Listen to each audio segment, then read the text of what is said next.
guest has over 15 years of experience working with professional institutions. She is dedicated to promoting lifelong learning and has played a pivotal role in shaping educational offerings. Katherine, welcome to the show. Thank you very much, Lisa. Lovely to be here. Thank you. Please, can you share some insight into your business and the role you play within it? Sure. So I'm currently the Director of Education and Professional Development at the Institute of Physics and Engineering and Medicine, or IPEM for short, because that's a bit of a mouthful. Some people call us a learned society, so we support medical physicists, clinical engineers, clinical technologists. Or if you've ever been supported through an ultrasound, then at some point you would have been supported by the clinical technologist, the medical physicist behind that. So we're sort of the membership organisation that supports those professionals, and in my role I'm supporting their professional development. So we offer a CPD service, so we audit their CPD, we provide the training for them, and we also as a professional body, we look at the policies that are in place to support that profession. We make sure that we're, if needs be, talking to the government to make sure that we've got all of those things in place. But from my role, it's to make sure that we've got the right training and the skills that are there for them and to support them in their profession. So I'm doing the CPD for them, auditing that CPD, and giving all of the professional registrations that we have available. We partner with and are licensed by the Science Council, so we offer professional registration with the Science Council, and we also offer professional registration through the Engineering Council, and then we also have the registration for clinical technologists. So we've got 3 sort of professional registrations on offer, and then through the training side of stuff, we offer lots of varieties of courses and registration schemes to help people through their professional cycle, from when they're doing their training towards being a professional, and then through that life cycle, doing all of their CPD through to retirement, hopefully. So it's a broad role doing all of those sorts of things, and we offer lots of stuff, but hopefully enough to keep our members and the registrants within our books going through their career and giving them what they need to support that. The landscape of professional development, it's constantly changing. So what trends are you seeing that shape in the future of CPD, and how should institutions adapt to these changes? I think it's, as you say, it changes all the time. And I think that for our profession, we have a mixture of members, that some that are required to do CPD certain ways, some that are required to do it in and submit a return in sort of this sort of thing. And one of the things that we've developed for our learning management system is this is sort of hot off the press, but we're going to be having a CPD plugin that's part of it to allow members to record it more easily, so that they're able to, once they've done a piece of CPD, they're going to be able to record that and apply it to one of the frameworks that they're working towards. So as I mentioned earlier, we've got people working towards registration with various different groups. So it can be really confusing if they want to sort of say, well, I've worked towards this and it works towards this sort of for chartered status with Science Council, and then someone else is saying, oh, I want to do it to this. So you're going to be able to apply it to the various different frameworks, which is going to be, I think, really helpful to our members.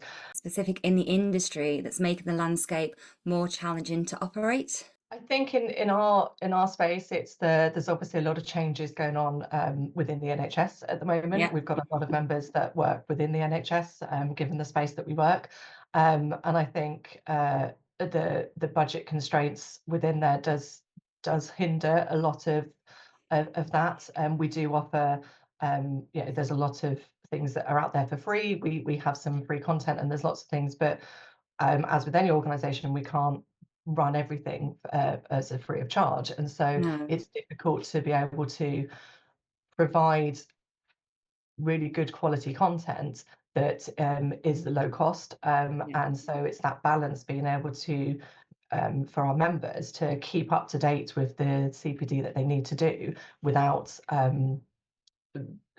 breaking the bank in terms of the stuff that their budgets that they're having to stick to within their trusts, particularly for the NHS members. But equally, sometimes within academia as well, universities are suffering for that. So the challenge that we have is to make sure that we are really instilling why a piece of training or why a course or an event or whatever it is what the benefit is going to be to that member. So if you attend this event, if you attend this piece of training, this is what you are going to get out of it. This is your what your professional development is going to overcome from attending this piece of things. So a lot of it we're trying to, moving forward, I keep coming back to the frameworks in terms of the working towards professional registration, etc. But if you can say to them, if you attend this event or something, it relates back to this, then that's easier for them to understand for themselves of what that they're going to achieve, but also they can justify to whoever has to sign the piece of paper to allow them to attend. Well, actually, if I go here, this is what I'm going to do, and it will help me to achieve this, and or to maintain my professional registration. And that it does make that sell a bit easier, but Yeah. it's a difficult space to have these conversations, and likewise in terms of, from our point of view, putting on face-to-face events in a traditional way and face-to-face courses, the cost of doing that has completely jumped It's in the insane. last 4 or Yeah. 5 years.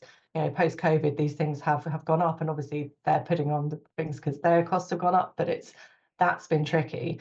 And then you have that whole conversation of face-to-face versus hybrid versus online, and people all have their own preferences now.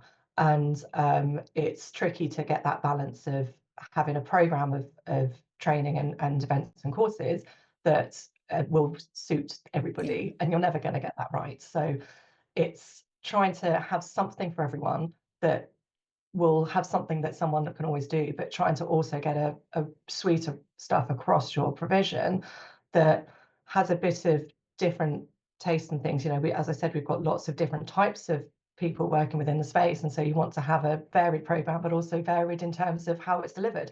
So it's balancing all of those balls and Yeah. trying to keep it up in the air. Yeah, I Yeah, suppose it's finding that sweet spot, isn't it, to what yeah, works for everybody. And yeah, like you say, it's showing the value that that course is going to bring. So absolutely. yeah. Yeah. So with that, how do you find marketing in that area? Yeah, so we're lucky we have a comms team within IPM, so we do rely heavily on them, and so we've got some great expertise in that area, and we have, I think, really sort of extended what we do with that in the last year or so, and they're doing more in the landscape of sort of social media and trying to expand that sort of stuff, and I think that there's more that we could do in terms of different areas of marketing. It's not my area of expertise. I'm very No. much not a marketer, but I do rely heavily on the comms team from that, and definitely take their expertise in terms of, I think we should try this, or there's various different sort of ways that they advise us to reach our new audiences. And I think we're lucky that we are able to market in different ways to people through Mm. the skills that we got. Yeah. Yeah, I suppose it's just testing, isn't it, really? When it comes to Yeah. marketing, it's putting it Yeah. out there, testing, see what works, and yeah. Yeah, we did a recent, Yeah. so it was Chartered Week, I think, a few weeks Okay. ago in March, and we did the comms team did a great series of videos where we had some of our members who have achieved chartered status, so whether it's engineering councils, science council, whoever, and we interviewed them and asked them some questions about why this is important to you, and that was really successful, because it's nice to have videos and things on social Hmm. media rather than just a picture or those sorts of things, and Yeah. that was really nice to see that, and we can then link that back through to when we're advertising events. So, well, this is why it's helpful to people. So that was really quite nice to be able to have that. No, definitely. And it's more engaging as well. Yeah, If there's a video absolutely. on there, people do tend to click Yeah, and watch. So, oh, yeah. perfect. So, what are the most important metrics for you? Metrics, sorry. So one of our most important ones is customer satisfaction. So we have a metrics on that for both for our events and for our courses. So we we really want to make sure that if you're coming to one of our courses, or you go through one online, or if you go to an event, that you find it worthwhile. Like, I Yeah. don't think, we could probably double doing them, but they could all be really rubbish, and that's not going to benefit anybody. We want people to really get something worthwhile out of attending one of our courses things. And at the moment, we've got some really high metrics there. I think we're at sort of 97-95% satisfaction rates, which I think we're really Well, proud of, because yeah, definitely. it's a really good metric to have, and we want to make sure that we're maintaining that as we're going through things. So it's That's a really important one for us. Obviously, we do track things like the number of delegates, the number of courses that we run in the year, and also income. We need to make sure that we're not running at a loss.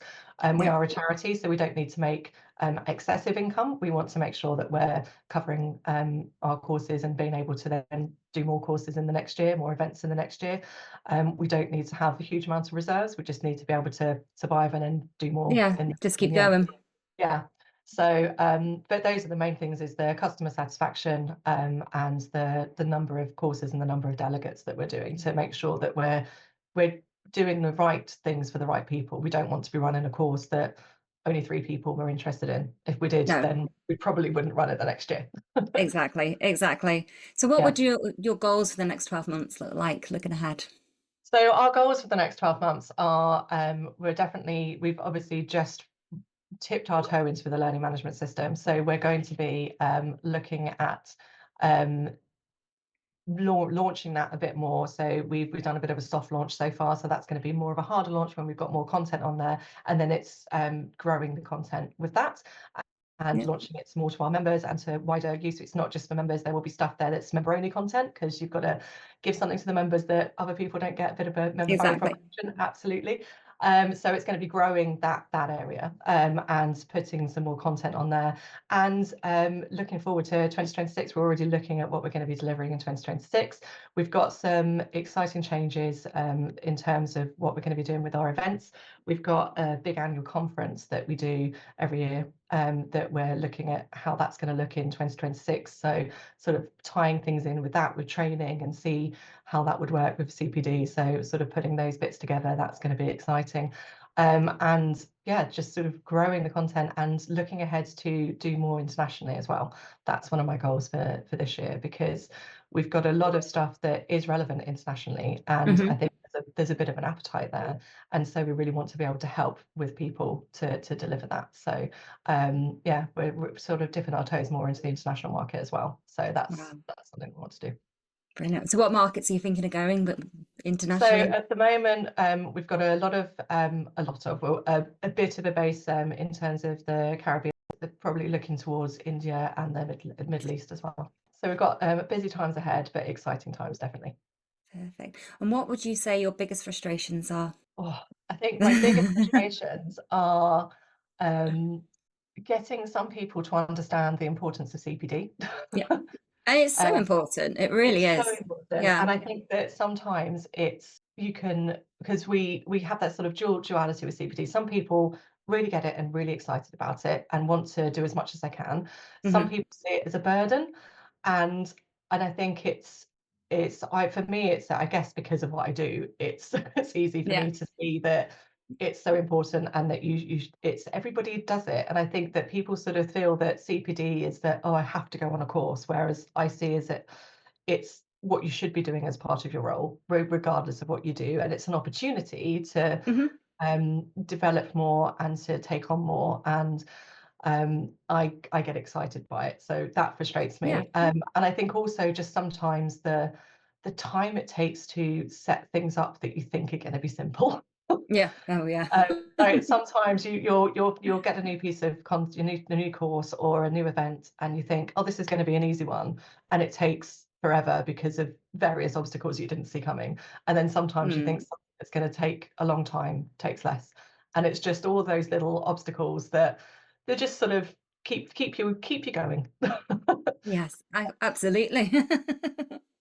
And it is, you're saying about the CPD, it is important for people to continue with the training. So I can see how, that could be a big frustration for sure. Yeah, So yeah. if you had, say you had a magic wand to make things easier, what would make it easier in your business? Oh, that's a really good question.